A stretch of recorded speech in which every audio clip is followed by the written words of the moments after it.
Mr. Mills was one of the most vicious people I had ever encountered, and over the course of my many years as a prosecutor and a judge, I've encountered a lot of them, and Mr. Mills was right up there with them.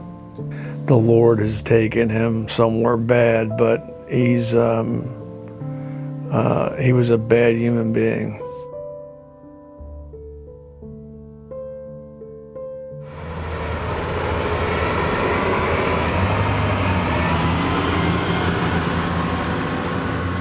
Hello, I'm Nick Clooney, and this is On Trial.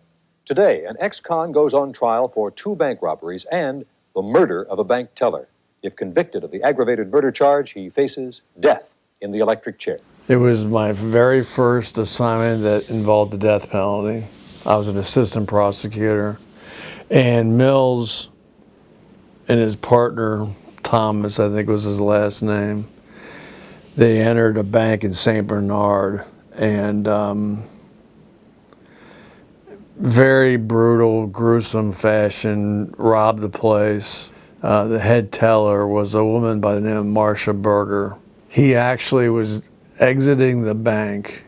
He was on his way out, and then he thought, and he got mad, and he came all the way back around where Marsha was laying on the floor and shot her in the head.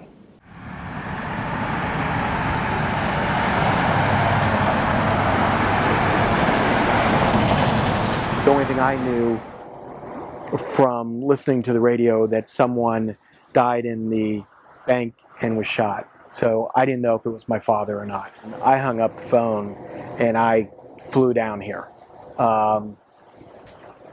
Flew down 75, and as soon as I get off of 75, I'm starting seeing the police cars all over the place come in here, and it is police cars all over the place. It was a gruesome thing. They attempted to have a shootout with St. Bernard police. They were literally trying to shoot each other above the car, and the St. Bernard cops' gun jammed, and Thomas had like a modified Uzi and was chasing him around, and I think that gun jammed too. They ultimately got captured in some underbrush right along I-75 in St. Bernard. And that was such a wild scene and such an unusual situation that you did have to make the extra effort to say, ladies and gentlemen, this isn't TV we're talking about. This was a real thing where a real person was shot, a real bad guy was involved, real bullets were flying through a parking lot. And it's easy to just say that, but you had to try to make a contact with the jury so they realized that, yeah, this isn't TV, this is the real deal. This didn't have to happen this way. I remember in closing arguments specifically turning towards Mr. Mills and say, why did you have to kill her? Why did you have to go back and kill her?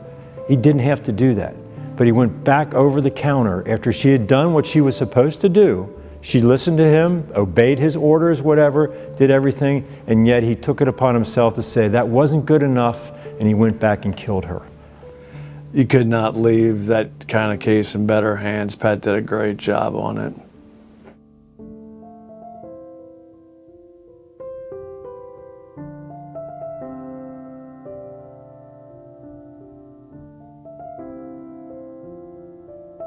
My father never forgot about Marsha, never forgot about that whole incident and what happened. It affected my father until he died. I really, that's probably in all my years, Anthony Kirkland, who I tried as a judge not too long ago, he's maybe right up there with him neck and neck, but Mr. Mills was right there as far as just that Marsha Burger's life did not matter to him one bit, and he could care less about her.